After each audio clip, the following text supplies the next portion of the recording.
Sir, success in life YouTube channel থেকে বলছি। হুম, বলুন।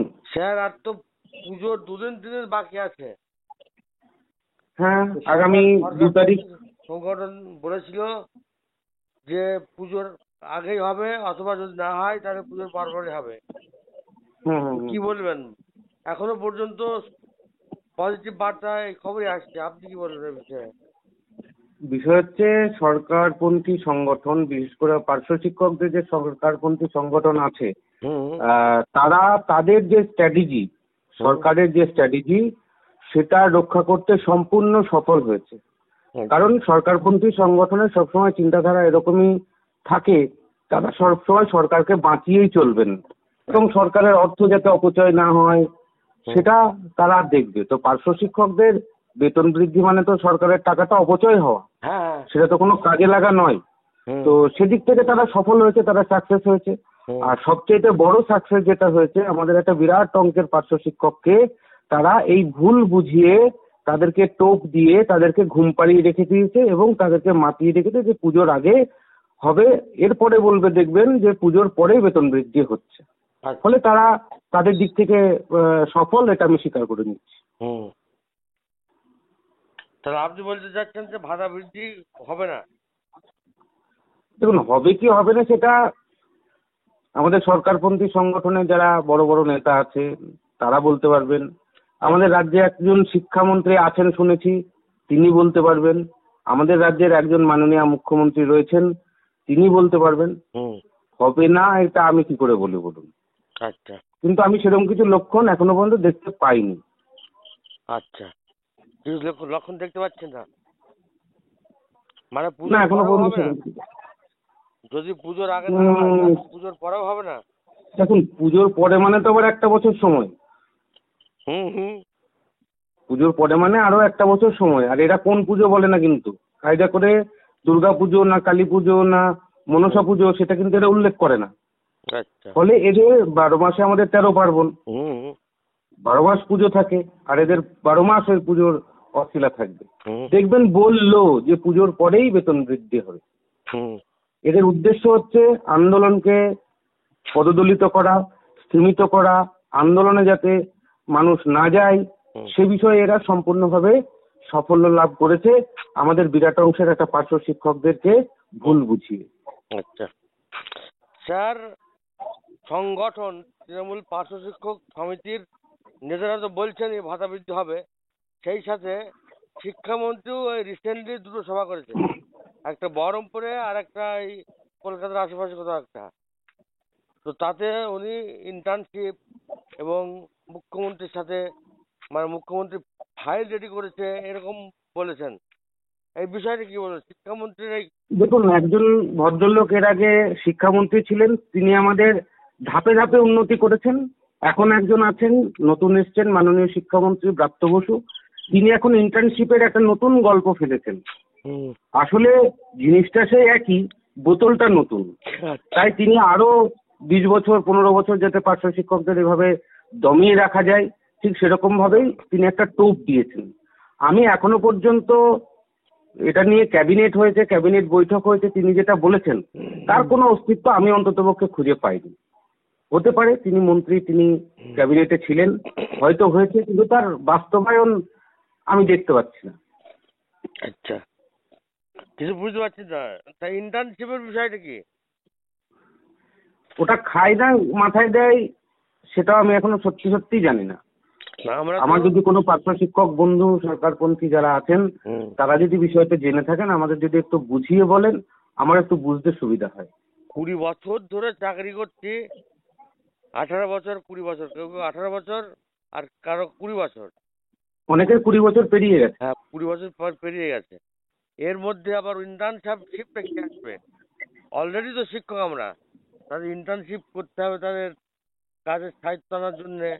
এ তো অলরেডি 60 বছর পর্যন্ত চাকরিটা করবে, তাহলে আর ইন্টার্নশিপের বিষয়টা কি?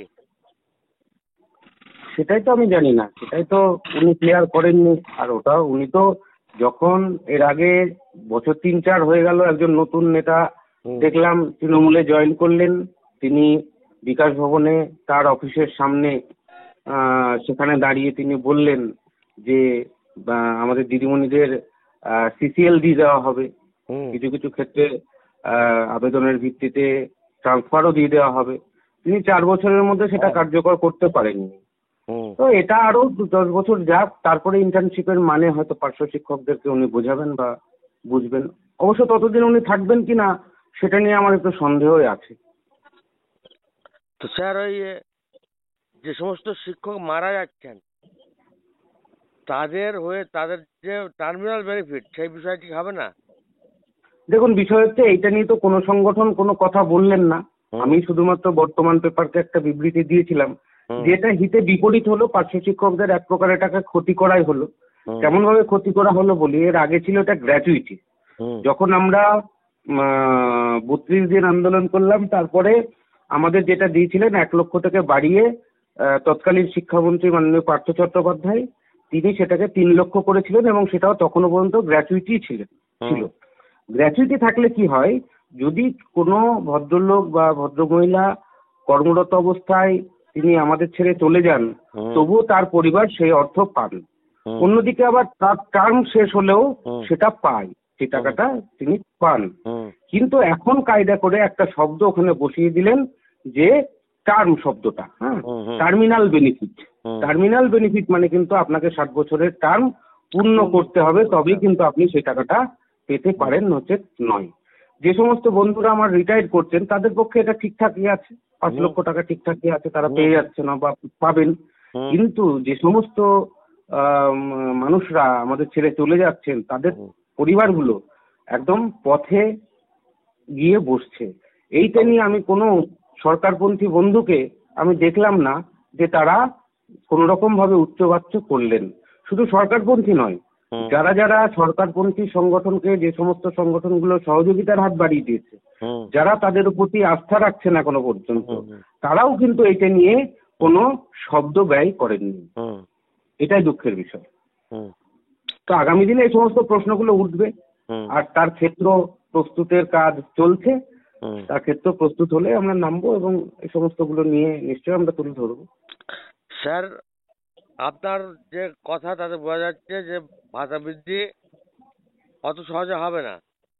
তাহলে আপনার সংগঠন পার্শ্ব শিক্ষক ঐক্যমঞ্চ কি ভাবছে? পার্শ্ব শিক্ষক ঐক্যমঞ্চের চিন্তা ভাবনা ইতিমধ্যেই জানিয়ে দেওয়া হয়েছে। আমাদের যে অফিসিয়াল সোশ্যাল মিডিয়া রয়েছে সেখানে আমরা জানিয়ে দিয়েছি যে আমরা নভেম্বরে নামছি। নভেম্বরের প্রথম অথবা দ্বিতীয় সপ্তাহের মধ্যে আমরা নামবো। তার জন্য আমাদের প্রস্তুতি চলছে, এবং আমি ইতিমধ্যেই সারা রাজ্যের পার্শ্ব শিক্ষকদের কাছে অনুরোধ করেছি যে আপনারা ওই ঢপের চপ ইন্টার্নশিপের চাপে পড়ে আপনারা নিজেদের ভবিষ্যৎটাকে এভাবে পথে নামাবেন না। আপনারা যা কিছু পেয়েছেন সবটাই আন্দোলনের মধ্যে দিয়ে পেয়েছেন। আমার খুব ভালো মনে আছে বা আমার শোনা আছে এক কথায়, আমি সেই টাইমে পার্শ্ব শিক্ষক হিসেবে ছিলাম না, পার্শ্ব শিক্ষক যে জবটা, এই জবটাও রয়েছে কিন্তু একটা লড়াই আন্দোলনের মধ্যে দিয়ে। 2005 সালে সবাইকে বের করে দিয়েছিল, সবাইকে তাড়িয়ে দেওয়া হয়েছিল। তখন থেকে কিন্তু আন্দোলন করেই তৎকালীন যারা নেতৃত্ব ছিলেন, আমি তাদেরকে প্রত্যেককে শ্রদ্ধা জানাই, তারা কিন্তু এই জবটাকে লড়াই আন্দোলনের মধ্যে দিয়ে ধরে রেখেছিলেন। আমাদের দেখবেন যখনই ভাতা বৃদ্ধি হয়েছে তখনই দেখবেন আমাদের আন্দোলনের মধ্যে দিয়েই ভাতা বৃদ্ধি হয়েছে, বা অন্যান্য বেনিফিট আমরা সামান্যতম যেটুকু পেয়েছি সেটুকু কিন্তু আন্দোলন লড়াইয়ের মধ্যে দিয়ে হয়েছে। তাই কেউ আমারটা করে দেবে এটা আমাদের আশা করা বৃথা। আর আমরা সবচাইতে বেশি যেটা মানে আমাদের একটা খারাপ হচ্ছে, সেটা হচ্ছে সরকারপন্থী সংগঠনের উপর আমাদের আস্থা রাখা বা ভরসা রাখা। কারণ তাদের লক্ষ্য কিন্তু আলাদা। তাদের লক্ষ্য হচ্ছে সরকারকে বাঁচিয়ে রাখা, যেটা আমি আগেই বললাম। তো সেদিক থেকে তারা তাদের মতো চলছে। তাহলে আন্দোলন যদি হয় তাদেরকে প্রস্তুতি সভা বিভিন্ন জেলায় জেলায় সেটা কি হবে? প্রস্তুত সভা, হ্যাঁ, চেষ্টা করা হবে। ছুটি রয়েছে, সামনে পুজোর ছুটি পড়ছে। আচ্ছা, সেখানে আমরা চেষ্টা করব সমস্ত জেলায় এবং ব্লকে যাতে বৈঠক হয়, সেগুলো নিয়েও আমরা ইতিমধ্যেই চর্চা শুরু করেছি। সেগুলো আস্তে আস্তে কার্যকরী করার চিন্তা ভাবনা রয়েছে। তাই আন্দোলন নিয়ে সমস্ত পার্শ্ব শিক্ষক কি বার্তা দেবেন? আন্দোলনে সবাইকে যোগদান করার কথা বলবো। আমরা আরো বৃহত্তর লড়াইয়ের দিকে আমাদের এগোতে হবে, তাছাড়া বাঁচার কোনো রাস্তা নেই। আমরা 16ই আগস্ট আন্দোলন করেছিলাম, তারপরেও 32 দিনের আন্দোলন করেছি 2019 সালে। আমরা 2017 সালে আন্দোলন করেছি। তো সেই আন্দোলনগুলোকে যাতে ছাপিয়ে দিতে পারি, এবং শুধু আন্দোলনকে ছাপিয়ে দেওয়া নয়, আমরা যাতে আমাদের অভীষ্ট লক্ষ্যে পৌঁছাতে পারি, তার জন্য আমাদের যা যা করণীয় আমাদের সেটা করতে হবে। আর আমি আপামর পার্শ্ব শিক্ষককে অনুরোধ করবো, আপনারা ঐক্যবদ্ধ হন। আমরা অনেক সময় শুনি নেতৃত্বরা ঐক্যবদ্ধ নয়, নেতৃত্ব অনেক। আমি মনে করি না প্যারা টিচারদের অনেক নেতা আছে, আমি মনে করি না প্যারা টিচারদের অনেক সংগঠন আছে। আমরা এটা ভাবি তাই।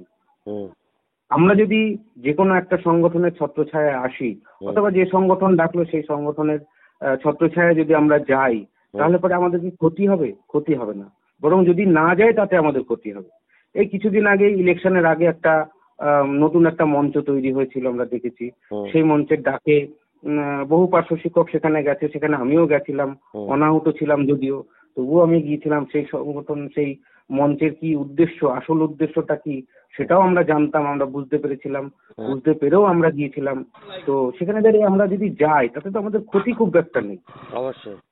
তাই আমি সকলকে অনুরোধ করব, যে সংগঠনে ডাকুক না কেন, তাদের দিকে হাত বাড়িয়ে দেওয়া অবশ্যই আমাদের উচিত, এবং সকলে একত্রিতভাবে ঝাঁপিয়ে পড়া উচিত। আমরা এই জায়গাটাতে পিছিয়ে যাই যে ওর হলে আমারও হবে, গিয়ে কি হবে, আন্দোলন করে কি হবে, এই ধরনের যে সমস্ত প্রশ্নগুলো আসে, এই প্রশ্নগুলো থেকে আমাদের বিরত হতে হবে। কারণ একটা জিনিস মনে রাখতে হবে আমাদের, যে যে সংগঠন ডাকে সেই সংগঠন কিন্তু আমাদের ভালোর জন্যই ডাকে, কিছু করার জন্যই ডাকে। তারা হয়তো সব ক্ষেত্রে সফল হয় না, তার ব্যর্থতার অনেক কারণ রয়েছে। সে কারণগুলোর মধ্যে সবথেকে বড় কারণ যেটা, সেটা হচ্ছে সরকারের সদিচ্ছার অভাব। তো সেখানে দাঁড়িয়ে আমরা সেই জায়গাতে গিয়ে আমরা হেরে যাই, অন্য কিছু না। তো স্যার, আন্দোলন যদি হয় তো সেটা ভাতা বৃদ্ধি না বেতন কাঠামো, কি বিষয়? না না, পার্শ্ব শিক্ষক ঐক্যমঞ্চের একটাই দাবি, সেটা হচ্ছে বেতন কাঠামো। সেই দাবি থেকে যতদিন পর্যন্ত না বেতন কাঠামো পাবো ততদিন পর্যন্ত আমরা সরবো না। কিন্তু এই মুহূর্তে পার্শ্ব শিক্ষকদের যে অবস্থা, যেভাবে দ্রব্যমূল্য বৃদ্ধি হচ্ছে, যেভাবে মানুষ একটার পর একটা অসুস্থ হয়ে যাচ্ছে, ন্যূনতম ওষুধ কেনার পয়সা পাচ্ছে না, ন্যূনতম খাবার তুলে দিতে পারছে না, সামনে পুজো, সন্তানকে একটা জামা কাপড় পর্যন্ত কিনে দেওয়ার ক্ষমতা পার্শ্ব শিক্ষকরা হারিয়েছে। তাই এখন ন্যূনতম একটা বেতন বৃদ্ধি অন্তত পক্ষে পার্শ্ব শিক্ষকদের দরকার। অন্যদিকে টার্মিনাল বেনিফিট যেটা আছে সেটা গ্র্যাচুইটিতে ফিরিয়ে আনতে হবে, সেদিকটা আমাদের দরকার। যেভাবে পার্শ্ব শিক্ষকরা তারা আজকে অসুস্থ হয়ে যাচ্ছেন, তারা সুচিকিৎসা করাতে পারছেন না, স্বাস্থ্যসাথী কার্ড যদিও আমাদের আছে তবুও সেটা সব ক্ষেত্রে আমরা ব্যবহার করতে পারছি না, তার কিছু বাধ্যবাধকতাও রয়েছে। সেখানে দাঁড়িয়ে আমাদের যাতে গভর্নমেন্টের, ওয়েস্ট বেঙ্গল গভর্নমেন্টের যে হেলথ স্কিম আছে, সেই হেলথ স্কিমের আওতায় যাতে আমাদেরকে নিয়ে আসা যায়, সেটা আমাদেরকে নজর রাখতে হবে। অন্যদিকে ইপিএফ মামলা, যেটা আমরা ইতিমধ্যেই সুপ্রিম কোর্টে জয়লাভ করে এসেছিলাম, সেই মামলাটা যদিও আবার হাইকোর্টে হেরে গেছে আমাদের সংগঠন, তো সেটাও যাতে আমরা পাই জয়নিং ডেট থেকে ইপিএফ, সেটাও আমাদের দাবি দেওয়ার মধ্যে থাকবে। স্যার, অসংখ্য ধন্যবাদ আপনার এই গুরুত্বপূর্ণ সাক্ষাৎকারের জন্য।